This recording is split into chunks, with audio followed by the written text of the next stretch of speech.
Boa noite, pessoal. Meu nome é Jackson. Nós vamos falar sobre a Síndrome de Klinefelter. Nosso grupo é composto por mim, Jackson, Elmo, Gabriel, Ianca, Joelane, Geisa, Ronleivon, Janine, Márcia e Raulinda. Eu vou contar um breve histórico aqui da doença e os colegas demais vão falando gradativamente os assuntos abordados. A síndrome de Klinefelter, ou 47XXY, ela é relacionada a um X a mais do cromossomo que os homens têm. É uma doença extremamente só que acontece com homens. Em 1942, o Dr. Henry Klinefelter, ao trabalhar no projeto de consumo de oxigênio na glândula adrenal, em conjunto com o Dr. Romer, atendeu um paciente com um caso raro, do qual o homem desenvolveu seios. Ao estudar esse caso, o Dr. Klinefelter, ele relatou nos seus exames infertilidade, liberação de hormônio gonadotropina, um elevado nível de liberação de hormônio folículo estimulante e hormônio luteinizante. Com esses resultados, foi publicado em 1942 uma doença síndrome caracterizada por ginecomastia, aspermatogênese e aumento de exceção de hormônio folículo estimulante, tendo como autores Klinefelter e o Dr. Walvard. Na verdade, por isso que a doença é chamada por síndrome de Klinefelter. Como eu tinha dito anteriormente, é uma doença que ela é causada apenas em homens, ela é causada por uma variação do cromossômica na fase da mitose, da meiose. Ela tem essa variação e sai com um X a mais. É por isso que os homens, geralmente, eles são inférteis. Os homens, eles são um pouco mais altos, os braços mais longos e pênis pequeno, enfim. Então, é causado, geralmente é tido esse comportamento. Os colegas aqui na frente agora vão explicar o restante da questão da doença. Olá pessoal, boa noite. Eu vou falar um pouco sobre o que é a síndrome de Klinefelter. Então, a síndrome de Klinefelter, ela surgiu em 1942. Os primeiros sinais e sintomas surgiram nessa época. Em alguns materiais e métodos de pesquisa consideram uma aberração cromossômica numérica, que é o 47XXY. O normal seria e é 46XY. Ele acomete em estatísticas 1 a cada 500 homens. E o que é essa síndrome de Klinefelter? A síndrome de Klinefelter é uma condição genética, uma alteração que vem com um X a mais. Embora ela seja assintomática, os sinais apresentam geralmente na maioridade ou no período de puberdade, né? Tem a diminuição, que já fica um pouco sobre a questão dos sintomas, né? A diminuição dos testículos, apresenta falha na produção de hormônios e a presença do sêmen, ele não tem espermatozoide, apesar de não apresentar nenhuma anormalidade nisso. Os sintomas mais comuns da síndrome de Klinefelter é o aumento das mamas em homens, desejo sexual reduzido, distúrbio do déficit de atenção, sem hiperatividade e infertilidade, músculos mais flácidos, osteoporose, puberdade atrasada, o pênis pequeno além de ter baixo nível de testosterona e massa muscular, pelos faciais e os pelos corporais reduzidos, além do aumento das mamas. A maioria dos homens com essa condição produz pouco ou nenhum esperma. Então, pessoal, a síndrome de Klinefelter, ela não é uma doença hereditária, ou seja, ela não é passada de pai para filho. Ela acontece somente por conta de uma alteração genética que acontece após a concepção, que nós vamos aprender mais um pouquinho sobre ela lá na frente. Bom, sabemos que os cariótipos é um conjunto de cromossomos presentes no organismo de um indivíduo. Sabemos também que os cromossomos, eles possuem todas as informações que são super importantes, que determinam as características do novo indivíduo, como, por exemplo, a cor do cabelo, a cor da pele, a cor dos olhos, a estatura física, entre outros. Um indivíduo normal, ele possui o total de 46 cromossomos, sendo 44 denominados de cromossomos autossômicos e 2 são os cromossomos sexuais, que é os que determinam se o indivíduo será do sexo masculino ou do sexo feminino. No caso das mulheres, nos nossos casos, os nossos cromossomos sexuais são em formatos de X. Nós possuímos os 2 cromossomos em formatos de X. No caso dos homens, eles não possuem 2 cromossomos X. Eles possuem somente um cromossomo X e um cromossomo Y, ou seja, sempre que existir um cromossomo Y, significa que esse paciente ele é do sexo masculino. Pesquisas apontam que a cada 500 nascidos vivos, somente um é portador da síndrome de Klinefelter. Bom, esse X que vem a mais, esse X extra, em quase 70% dos casos, ele é proveniente da mãe. Por conta disso, existem algumas características físicas do paciente com síndrome de Klinefelter que possuem traços femininos, como, por exemplo, o aparecimento de mamas, a voz um pouco mais aguda, o órgão genital masculino ele se encontra de tamanho mais reduzido que o normal. Entre outras alterações estão o atraso no desenvolvimento intelectual, físico, cognitivo do paciente. Estão também o tamanho dos testículos diminuído, a produção dos espermatozoides, no caso desses pacientes com síndrome de Klinefelter, a produção é menor. E ainda os que conseguem ser produzidos, eles têm dificuldade de sobrevivência dentro dos testículos com tamanho diminuído. Por conta disso, os pacientes com síndrome de Klinefelter são inférteis. Eles possuem a infertilidade. Alguns dos sintomas que eu já abordei superficialmente com vocês aqui será... Síndrome de Klinefelter tem cura? Não. É uma síndrome de mutação genética, então ela não tem cura. Tem tratamento? Tem. O tratamento fundamenta-se na terapia de reposição hormonal à base de testosterona. O tratamento para crianças é usada a fonoaudiologia, para adolescentes a reposição hormonal. Há diversas modalidades do tratamento que podem ser úteis para homens com a síndrome de Klinefelter.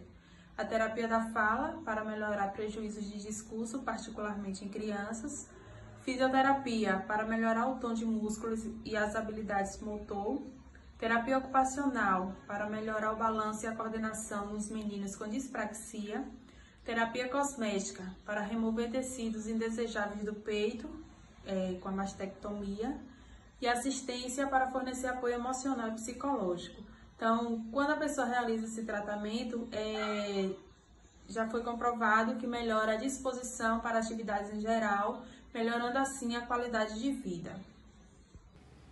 Embora não haja nenhuma maneira de reparar as alterações dos cromossomos sexuais, os diferentes tipos de tratamentos que estão disponíveis aos portadores da síndrome de Klinefelter podem ajudar a minimizar os efeitos da doença. Quanto mais cedo o diagnóstico for feito e o tratamento iniciado, maiores serão os benefícios para o paciente. Os tratamentos são terapia de reposição hormonal, testosterona, coleta de amostras de tecido da região do tórax, suporte escolar para compensar os atrasos de aprendizados que podem eventualmente surgir, tratamento de fertilidade e tratamento psicológico.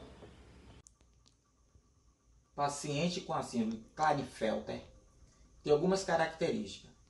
Esse indivíduo, quando criança, esses sinais são quase imperceptíveis. Durante a puberdade, podemos perceber que tem uma puberdade atrasada.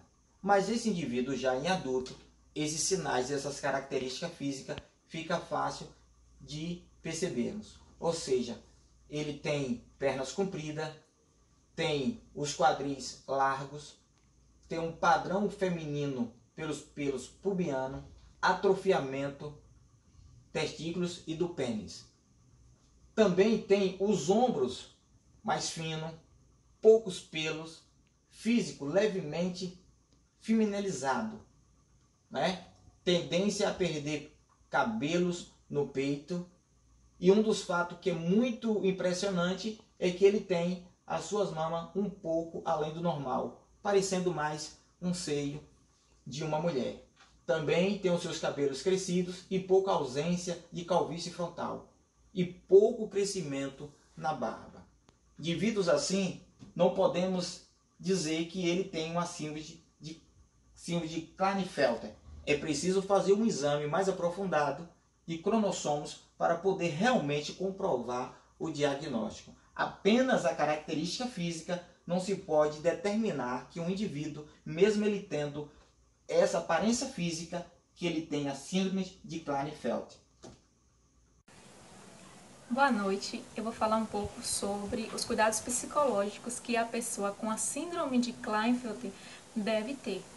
Geralmente as pessoas que apresentam essa síndrome, elas têm uma tendência maior a ter dificuldades em controlar as emoções e também o seu comportamento. E com isso vai tornar difícil as suas relações em pares, né, o seu convívio social, porque elas podem apresentar imaturidade, insegurança, timidez, baixa autoestima, dificuldade em aprendizagem, né, elas podem apresentar também um comportamento não assertivo, aquele comportamento, né, antagônico de forma radical. Tipo, a pessoa vai estar aqui agora passiva e ao mesmo tempo também ela pode se apresentar agressiva. Além disso também, essa pessoa vai apresentar aí um alto nível de estresse, que é o estresse excessivo, né? Então, essa pessoa, além disso, vai também apresentar o neuroticismo e a introversão, que é uma característica, né, que conduz o indivíduo a concentrar uma energia psíquica somente para si, em oposição com o mundo exterior. Então vai ser uma pessoa mais, né, retraída, mais contida e de difícil comunicação e de difícil relacionamentos, né? Além de serem pessoas também mais suscetíveis a terem comorbidades psiquiátricas, como, por exemplo, a ansiedade, a depressão, a esquizofrenia, né, o transtorno afetivo bipolar, também o autismo, TED. Então, as alterações cognitivas que geralmente são apresentadas nesse paciente é o QI abaixo da média e também os déficits de atenção, né, em funções frontoexecutivas, como, por exemplo, a capacidade de fazer planejamento. Essa pessoa vai ter essa dificuldade, né, a flexibilidade mental e também o controle inibitório, além também de problemas no seu desenvolvimento motor, né? Então, essa pessoa vai até se assemelhar também àquele paciente que tem a dispraxia, que é um transtorno no sistema motor. E apesar de que existe aí uma grande variedade, né, de literaturas acerca aí do perfil cognitivo dos pacientes com a síndrome de Klinefelter, é de extrema importância o diálogo, né, interdisciplinar entre as diversas áreas de saúde, como, por exemplo, a fonoaudiologia, que vai tratar e estudar especificamente a voz, a audição, a motricidade oral, com a neuropsicologia, que é um procedimento da psicologia em que vai estar estudando, né, as relações entre o cérebro e as manifestações comportamentais do ser humano. Então, com esses diálogos, é possível a compreensão integral dos pacientes de cada caso e poder, então, melhor fazer um planejamento de estratégias terapêuticas que vão amenizar as sequelas da doença, já que é uma doença que não tem cura. A síndrome de Klinefelter, ela é raramente diagnosticada em recém-nascidos por conta da ausência dos sinais específicos né? Durante o pré-natal, pode ser feito o diagnóstico com os testes citogenéticos, quando essa gestante, por outras razões, realiza esses testes para investigar outras doenças genéticas, né? Os pacientes que possuem a síndrome de Klinefelter são pacientes altos, magros, e suas pernas são relativamente longas, né? Após a puberdade, que é aquela transição da infância para a fase adulta, torna-se bem visível os sinais do hipogonadismo, que é a diminuição da função dos testículos de produzir o hormônio testosterona, que é importante para o seu desenvolvimento e também para a produção do espermatozoide.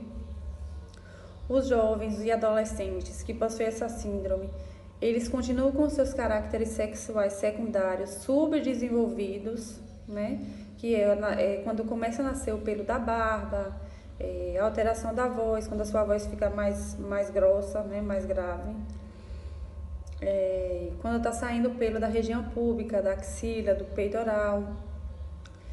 Quando está também tendo um aumento da musculatura, né? Quando os ombros começam a enlarguecer. Então, os pacientes que têm essa síndrome, eles têm uma limitação desse desenvolvimento, né? Outra coisa também, o diagnóstico também ele pode ser tardio na maioria das vezes nos homens que, por estar investigando a infertilidade, às vezes descobre que possui assim. O diagnóstico também ele pode ser tardio na maioria das vezes nos homens que, por estar investigando a infertilidade, às vezes descobre que possui a síndrome, né, de Klinefelter. Então, esse diagnóstico ele é importante que seja feito mais precoce para que se possa ter um tratamento adequado, né? Seja ele na parte psicológica do paciente ou até da farmacologia, né? Que é a introdução de medicações no tratamento. Eu vou falar um pouco sobre os exames que são realizados para dar um diagnóstico, né, da síndrome de Klinefelter. A única maneira de confirmar a presença de um X adicional e um diagnóstico da síndrome de Klinefelter é fazer um teste de cariotipe para analisar os cromossomas de sexos. Para fazer esse teste, pega-se uma pequena amostra de sangue ou da pele e leva ao laboratório para fazer a investigação. Esse tipo de exame pode ser feito em qualquer momento da vida do indivíduo. Quando esse exame é feito, ele é executado corretamente, renderá o mesmo resultado porque os cromossomas permanecem constantes. Tem também os testes cromossomáticos, que podem ser conduzidos no feto antes do nascimento do bebê. Para fazer esse teste, pega uma pequena amostra do tecido ou do líquido da mulher grávida durante a amostra de vírus coriônico. Esses testes são levados também ao laboratório, né, para fazer análise.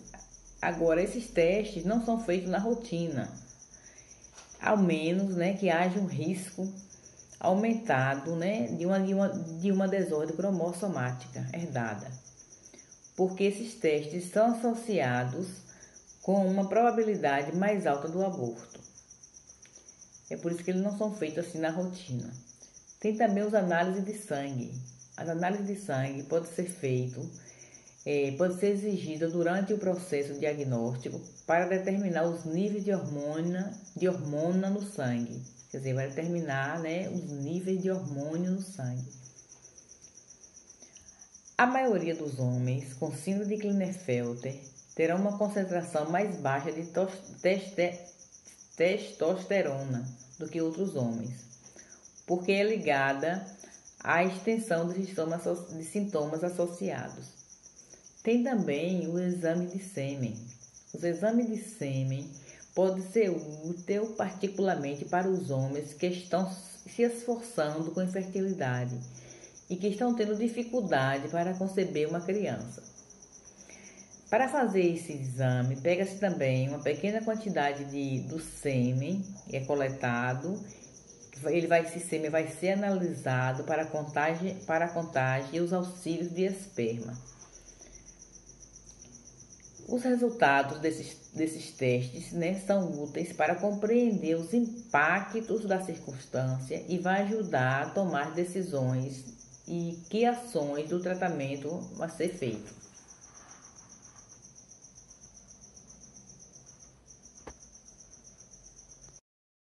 A síndrome de Klinefelter, que também pode ser chamada de hipogonadismo, síndrome 47 Walsh, se ocorre somente com os homens, tendo um cromossomo X a mais.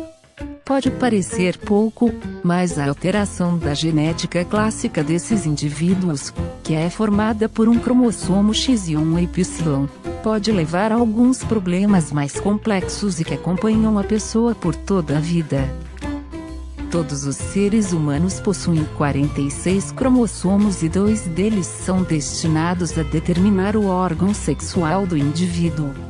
Os que nascem com uma vagina possuem 2 cromossomos X, e os que nascem com pênis normalmente têm um cromossomo X e um Y. A síndrome leva o nome do seu descobridor Henri Klinefelter, que registrou e descreveu o primeiro caso da doença em 1942, porém a causa da síndrome só foi descoberta em 1959 por P. Jacobs e J. Armstrong.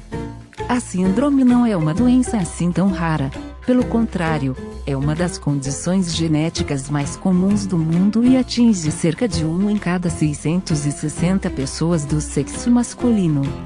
A síndrome é resultado de uma falha genética aleatória e faz com que o homem nasça com um cromossomo sexual extra, geralmente com uma cópia extra do cromossomo X, mas algumas pessoas com a síndrome podem ter um cromossomo X adicional em apenas algumas células e não todas.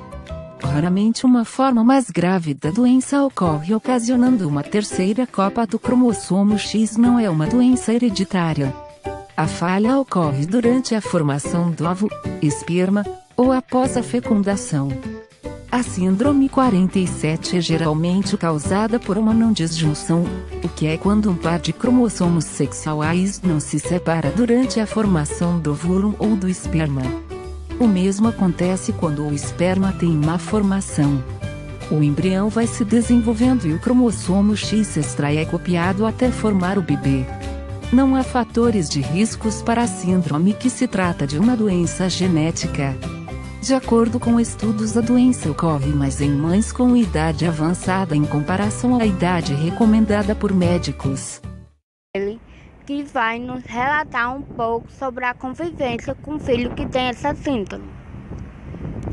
Bom dia, Rebeca.